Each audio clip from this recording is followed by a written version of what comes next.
Hey guys, LevelCap here, and this week in gaming, Beyond the Wire's new trailer blew me away. Phil Spencer cast doubt on the future of Bethesda's multi-platform games, Sony showed off the PlayStation 5 innovative UI, and much more.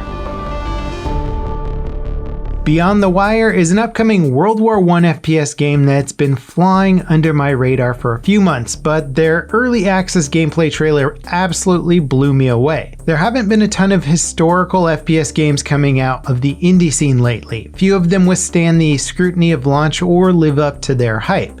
Games like Hell Let Loose, Postscriptum, Rising Storm are the lucky few games that find a real audience in this genre. There's also pretty stiff competition with bigger titles. Battlefield 1 is basically the biggest and best World War I game to date, despite its departures from historical accuracy. Verdun and Tannenberg are both indie World War I games with a ton of content and very favorable reviews. So Beyond the Wire really has a lot to contend with. The trailer shows a action-packed version of a World War I game. There's also some nods to other game trailers. The most notable one is the stunned soldier at the end, which is very similar to the Battlefield 1 trailer featuring the blimp airship. It also showcases a pretty wide variety of weapons, everything from mounted machine guns to trench shotguns as shown, and they all look pretty devastating. And while the trailer was created in-game on a pre-release build, I'm still cautiously optimistic that it will play like the trailer presents it. So many games have had absolutely amazing trailers only for the gameplay to be nothing like what was portrayed. Beyond the Wire is launching on Steam Early Access October 21st.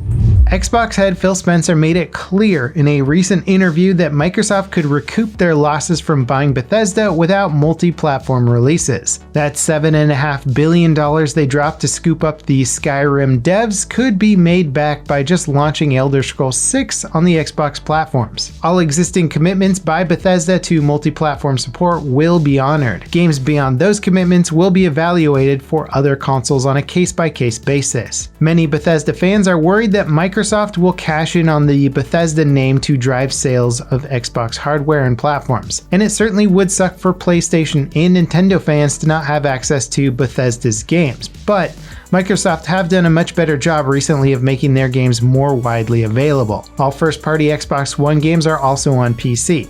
Many Xbox exclusives eventually make their way to PC, and even Halo has found a new home on Steam. That being said, I don't think anyone would put it past Microsoft to make future Bethesda games Xbox exclusives, and I hope that doesn't happen. Sony showcased the PlayStation 5's user interface, and it offers some surprisingly fresh options for sharing and launching content. PlayStation 5 players can set up screen sharing for their parties. If you choose to tune in, you can have the stream run as a picture-in-picture view while you play whatever game you want. Sharing screenshots or clips of games with someone who hasn't played the game will automatically tag it as a potential spoiler.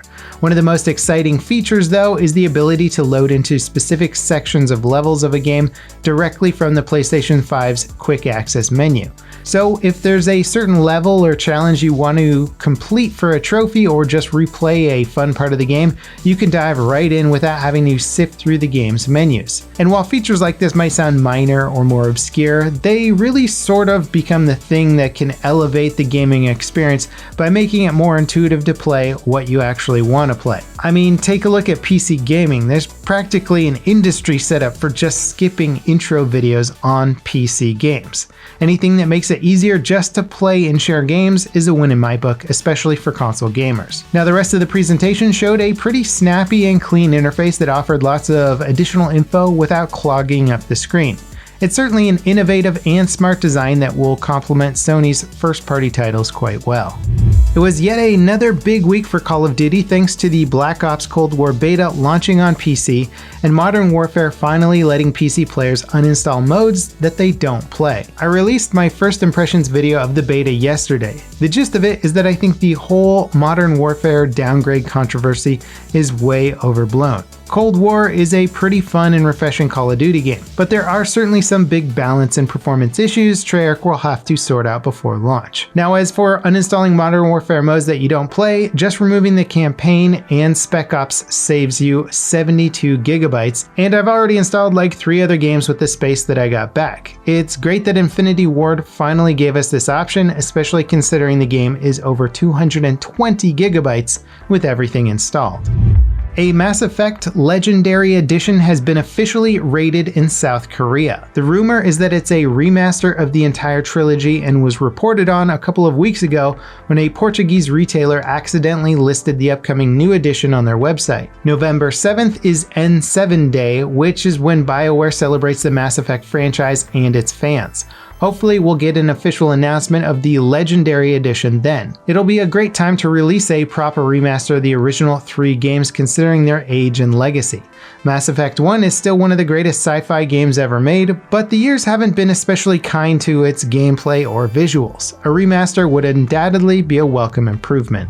The latest Night City wire for Cyberpunk 2077 focused on the upcoming game's vehicles. Obviously, they look sick, but the level of detail their interiors have is simply stunning. Every instrument and surface is finely detailed and rendered to the point that I'd say Cyberpunk's vehicles rival stuff we've seen in proper racing games. There's also a wide variety of vehicles to pick from. Everything from dumpsters on wheels to ultra-luxury sports cars with video screens for windows is available. On top of all the zany sci-fi vehicles, there's also some more recognizable ones like the Porsche 911 and a concept bike by Keanu Reeves' motorcycle company. Now, for anyone who doesn't know, Reeves plays Johnny Silverhand in Cyberpunk, who is a pretty major character in the lore of the game.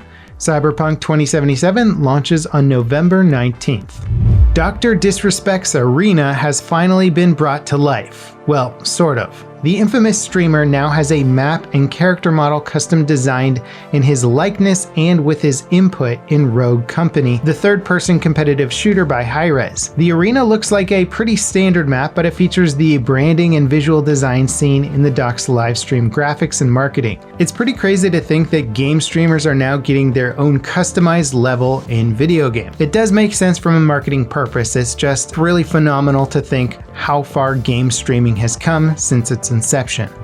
The new VR headset, the Oculus Quest 2, has just launched, but getting used to it might be an effort and futility for some users. The new headset requires a Facebook account to activate. Many users are saying their Facebook accounts are automatically getting locked due to suspicious activity, aka only signing up so they can use the Quest 2. The problem is getting your account unlocked is a lengthy process, assuming Facebook is even willing to help you. The situation really is just kind of dumb, especially considering that it's preventing you from using a very expensive headset strapped to your head.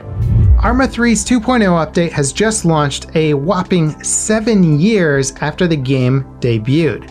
The headline feature is the ability to share custom scenarios built in the game's editor directly from the game itself. ARMA 3's editor offers a ton of flexibility in creating unique missions, bases, and more. It's likely the driving force behind much of the game's recent content. Mod support has always been one of ARMA's biggest strengths. After all, it's how we got DayZ and the entire Battle Royale genre. So seeing the developers continue to expand support for it in-game is absolutely fantastic. All that said, ARMA 4 win, bro. Let's get that going.